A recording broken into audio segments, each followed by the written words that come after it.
Right, so today I've got this Viessmann and I've got to change the heat exchanger. So I've already isolated the tank and I'm just draining through the filter, which you can see is on the wrong side. I'm potentially going to have to try and move it from there to the other side as well. Might have to go and get some 28mm fittings to be able to join onto there, but we shall see. Yeah, and obviously drain into a drain outside. So first off, we'll get the case off. Alright, case is off, flaps down. Just get these two nuts off of here, and we need to expose the inside. So then we need to isolate the gas from underneath, and then we'll be taking the burner out, and then we should be able to then start taking off anything that needs to be coming off. And obviously this is a heat only, so it is, you know, relatively more straightforward than a combi, but it might give you an insight as to, you know, what to look for. I can see that this has got copper pipes on it, whereas they used to come with the flow and returns in the plastic rubber. So yeah, so we'll go from there. Right, so I've taken the snorkel off, taken out the connections, still got one down there, it's a bit awkward, and then onto there. Just gone onto there, just into my bucket, just to try and speed up the process really, nothing more.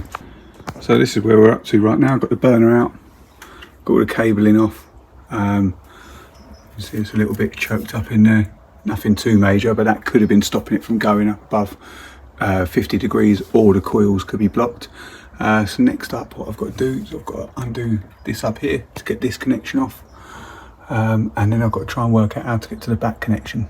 So I've got the front one out, that just needed pulling off of the spigot on there, but the back one, you can see it comes down over the back there, and it's screwed in as well, same as this front one. So what I think I'm going to have to do is take off this connection here, and then hopefully when I undo, there's 3 bolts at the back that are holding it in, so 1, 2, and then one down the bottom. Hopefully then I can then drop the heat exchanger down, so then that connection will come inside and then pull it out. Right, so I'm up to this point at the minute. I've got both of them nuts undone. This one was really difficult. I'm assuming you probably need to take this pipe out, but I managed to just get up there with my little ratchet and just crack it, and then use my fingers to get the rest off. I've now got this connection off here, so then what I'm planning on doing now is trying to wiggle the heat exchanger off the flue turret here, and then hopefully it'll all come out as one. Right, really annoyingly, I'm going to have to take the flue out to be able to make this work, because there's not enough drop and you need to bring it out. So yeah, I'm going to take the flue out. Right, so flue's out, so I've broken out that around there, and then hopefully, as you can see, there's a little gap there now, so hopefully I should be able to bring this forward. I'm not even going to lie here, this is probably the worst one I've ever done. This is a right pain, getting it off of that back thread over there. It just won't come forward enough, and obviously there's not enough room up there. So what I'm trying to do at the minute is I've got my hand down the back with a little ratchet. I'm trying to undo the actual back connection of this to try and get it out, but it's been a nightmare. Finally it's out. Yeah, that was a pain. Literally had to put it so hard forward to get it off of that. But then once it's out, it's dropped down nice. So yeah, I think I've got to swap over these brackets onto the new one and then put the new one in. Right, so I've got the old one out. Obviously I need to take this connection off and then put it back on again onto the new one, which is here. And yeah, it does come with the feet already in there. So yeah, just got to swap over that and then start getting it back in and get it filled up. Right, so I've got this disconnection back on again. As you can see, I've greased the absolute hell out of it. I do not like the fact that you can't see it. Just in case you did have a small weep on it, you could like tighten it, for instance, or something like that, but you can't even do that. So it's literally just hope and pray. Right, we are in. So I've still got to do that nut up there. I've done that one up there just to hold it in place while I've done everything else. So I've got the grommet in, I've got the connection back on again. I've just got to put the 4 screws back in for the flue. That's all back in. And one thing I haven't done is, I told myself earlier I would do it, is get onto it to put the 2 sensors back on at the back. Right, let's get on with this. Right, so them two sensors are back on, flue's back in, so we should be good to go. Right, front connection's on, back connection's on, done up the top. Just got to close this filter off. Right, so we're back in. I've closed off the filter. I've closed off the little drain off just to make sure that it wasn't left open.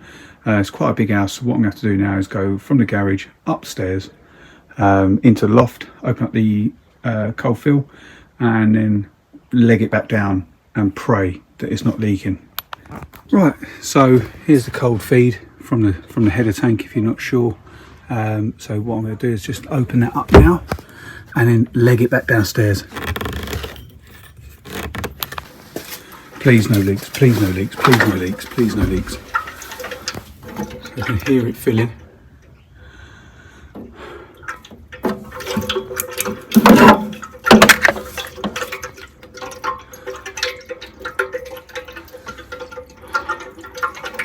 So what I will do now is I'll open up that little vent there to fill the heat exchanger. At least then I know the heat exchanger is good, and then I can just put everything back together.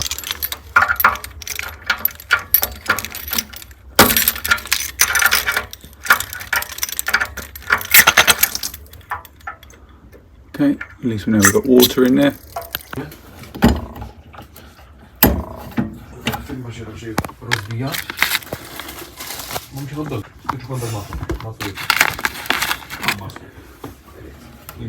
So now I'm just going around and just bleeding the whole house. So it's quite a big house, quite a few radiators.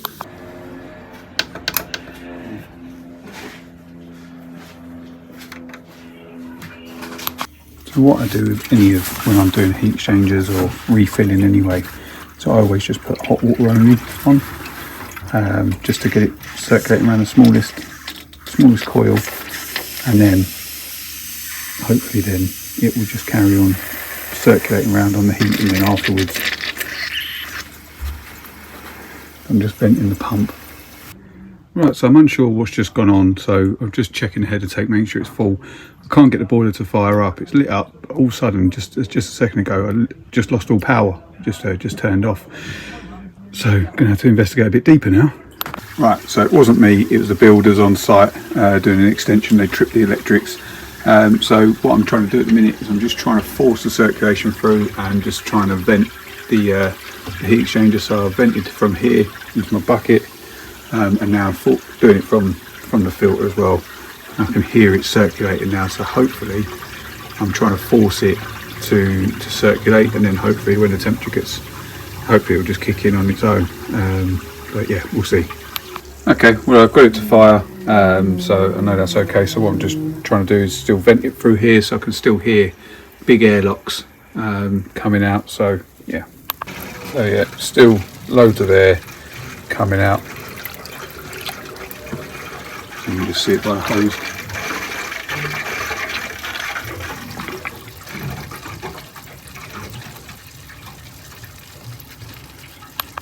I'm just going to vent the pump because it's just not circulating.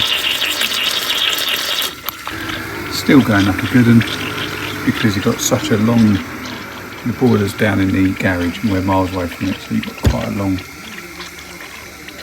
H piece. So that would be why. So what I tend to do is when I'm doing this is I will cycle through the numbers, because you slow it down and then it seems to grab hold of air, or I'll turn it off and then I'll put it back on again. And you can hear the noise change, and there you go. Just proves my point that it would actually pull air through that way. That's what I tend to do. Seems to work fine for me.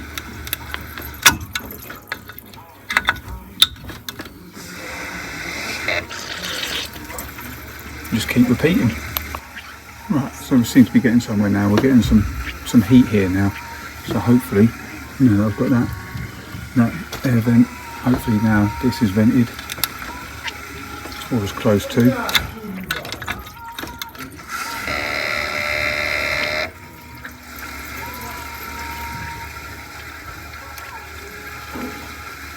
So I feel like we're getting close now. Right, that's the shower pump, by the way. That took me an absolute age to get this circulating, so I finally managed to get the boiler on. It's working, vented everywhere, absolutely everything I can. Finally got there, so hopefully it will be sorted now. Right, another job quickly. So we've got a leak on a vaillant, just leaking onto out of the actual case itself, as you can see, and there's also a towel down there that's been picking it up. So looking around, first of all, obviously the AAV, I was looking at that thinking maybe that's it, but then I noticed there was a drip up here on that return pipe, which leads me to think that that condenser's probably split. So we'll get it out and have a look. Right, there we go, as suspected. Some clean hole there. So if you didn't know, that is a common thing. So dripping from the boiler, you can't see anything from the pump, the AAV, usual suspects, diverter and all that sort of stuff. Can't find it there. You see anything up here and it's touching, potentially could be there. Luckily, because it is a problem, I always keep one on the van, so I'm going to swap it over and jobs are good. Right, so new one's in. It still touches, but that's just how they're designed. And yeah, so next thing, so what I'm doing, I'm just running it in chimney sweep just to make sure that there's no drips or anything like that. And then the next thing I'll do is put the case on, do some readings, and then leave.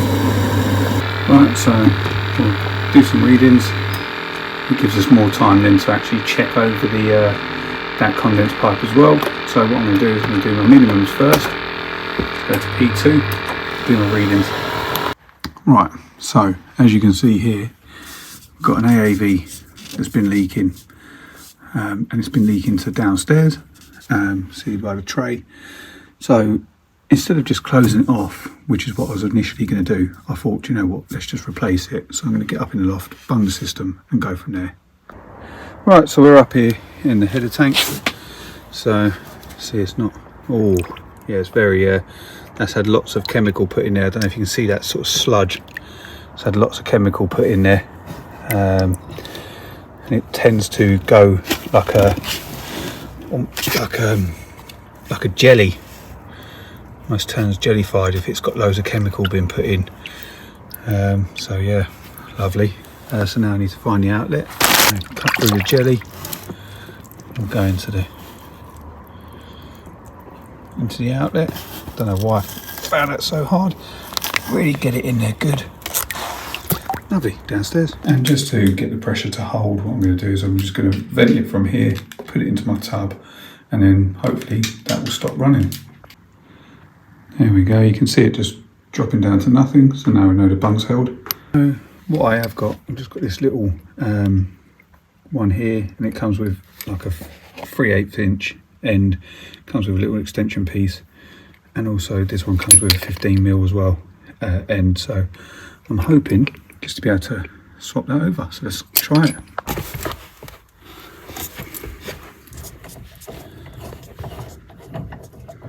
Hopefully there'll be no water, or very minimal. There we go. Right, no, that's not going to work at all. So I'm going to have to go and try something else. Right, so what I am going to put on, I'm just going to put on a little isolation valve.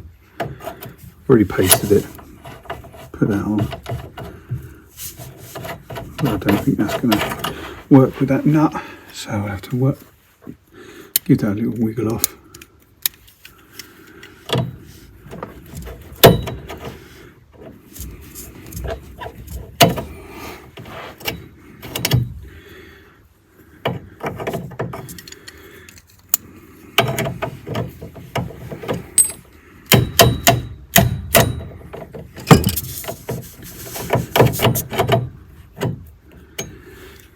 There we go, that's the old one off.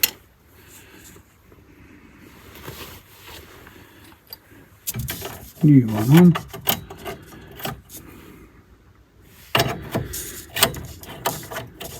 Is to turn the actual isolation valve off, and then what I'm going to do is I'm going to come out of here, a little stub of 15, and then put a new a different one of these on, or with a what's it called, a female iron, then that will work on there, then that will be absolutely fine. Right, so the bungs are out, system's back on, so I'm just checking this now, so that's fine now, so I can literally just crack on and do that last bit. There we go, so we're all good. Right, so it's not the prettiest, but it works. That is the main thing with these things, and the next engineer, if this ever leaks in the future, will probably thank me.